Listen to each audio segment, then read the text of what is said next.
আপনার সব রাস্তা যদি বন্ধ হয়ে যায়, আপনার সবকিছু এলোমেলো হয়ে গেছে। জীবনের সবকিছুই কেন যেন এলোমেলো মনে হচ্ছে। যদি এমনটা মনে হয়, তাহলে আপনি অসম্ভবকে সম্ভব করার জন্য আজকের আমলগুলো আপনাকে শোনা প্রয়োজন।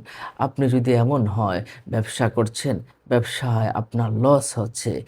আপনি চাকরি করছেন, চাকরিতে ভালো করতে পারছেন না। আপনি পরিবারে বড়ই অশান্তি ভোগ করছেন। আপনি সামাজিকভাবে হেয় প্রতিপন্ন হচ্ছেন। আপনি অনেক বেশি ঋণগ্রস্ত হয়ে যাচ্ছেন এবং আপনি বিভিন্ন রকম বিপদ-আপদ আপনার পিছু ছাড়ছে না। যখন আপনার প্রতিবেশী আপনাকে নিন্দা করছে, যখন আপনার আত্মীয়স্বজনও আপনাকে সাপোর্ট করছে না, এমনকি আপনার স্ত্রী, সন্তান, সন্ততি কেউ আপনাকে সাপোর্ট করছে না বা তারাও আপনার কষ্টকে জানতে চাচ্ছে না, তখন আপনি কি করবেন? আপনি ওই অসম্ভব কষ্টদায়ক পরিস্থিতিতে আপনি একটি সম্ভব পরিস্থিতিতে ফিরিয়ে আনতে পারবেন। এজন্যই আমাদের কথাগুলো আপনাকে শুনতে হবে। আপনি জায়নামাজে ভেসে যাচ্ছেন, জায়নামাজের চোখের পানিগুলো ছেড়ে দিচ্ছেন। আপনি সবকিছুই করছেন কিন্তু কিছুতেই কাজ হচ্ছে না। আপনি হাল ছাড়তে পারবেন না। আমার আল্লাহ পাক রব্বুল আলামিন তো হাল ছাড়তে নিষেধ করেছেন। লা তাকনাতু মির রাহমাতিল্লাহ। না, না, ওগো আমার বান্দা, তুমি রহমত থেকে নিরাশ হয়ো না। ওগো আমার বান্দা, তুমি আমার থেকে পিছু হটো না। তুমি আমার কাছ থেকে দোয়া করা থেকে তুমি পিছু হটো না। তুমি দোয়া করে যাও, করে যাও। কারণ আমি তো তোমার দোয়াকে ভালোবাসি বলেই তোমার জন্য একটু দেরি করছি। একটু সময় আমাকে দাও। তোমার দোয়া ভালো লেগেছে। তুমি আরেকটু অনুনয় বিনয় করে আরেকটু দোয়া করো। আল্লাহ পাক তো এই কথা বলতে থাকেন আর বলতে থাকেন। যখনই আল্লাহ পাকের দরিয়ায় যখন তুফান উঠবে, রাহমত যখন উঠবে, রাহমতের বাতাস এসে আপনার গায়ে লেগে সমস্ত দুঃখ কষ্টগুলোকে একদম উধাও করে ঝড়ের গতিতে নিয়ে যাবে। সুবহানাল্লাহ, সুবহানাল্লাহ। আপনি কি কাজ করবেন?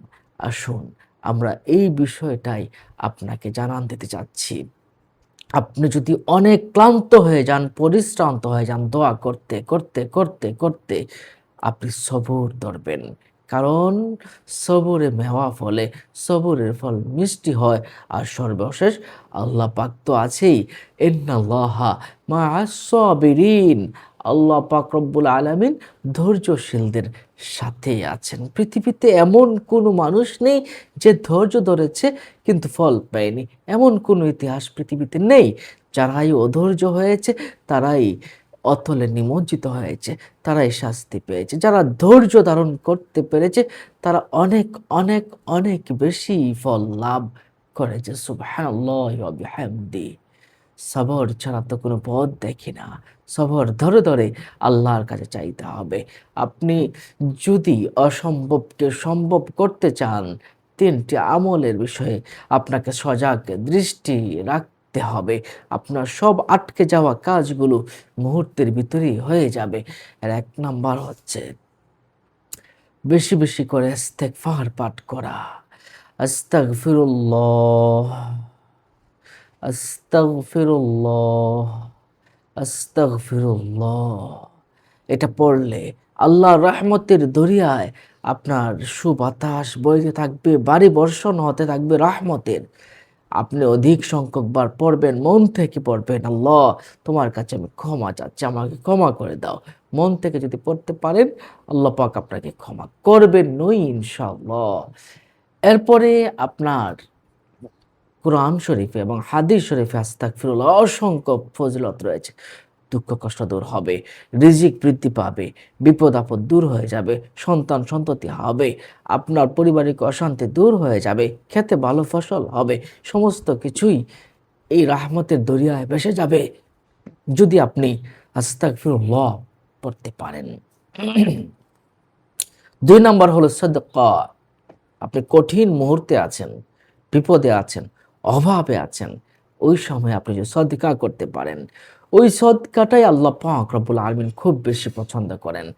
আপনার ৫ টাকা আছে, ৳২ সদকা করে দিন, ৳১ সদকা করে দিন। দেখবেন সমস্ত কিছুই আল্লাহ পাক করে দিচ্ছেন। এর ফল যদি না পান, আল্লাহ, আল্লাহ রাসূল সাল্লাল্লাহু আলাইহি ওয়াসাল্লাম নিজেই তো বলেছেন, অভাবের সময় সদকা করা আল্লাহর কাছে সবচেয়ে বেশি প্রিয়।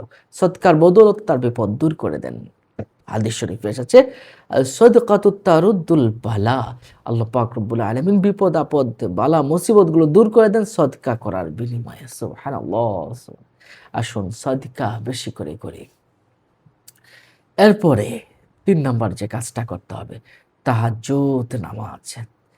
তীরের মতো সবকিছুই, তীর যেমন লক্ষ্যে গিয়ে আঘাত করে, তার চেয়েও বেশি আঘাত করে এই তাহাজ্জুদের নামাজ।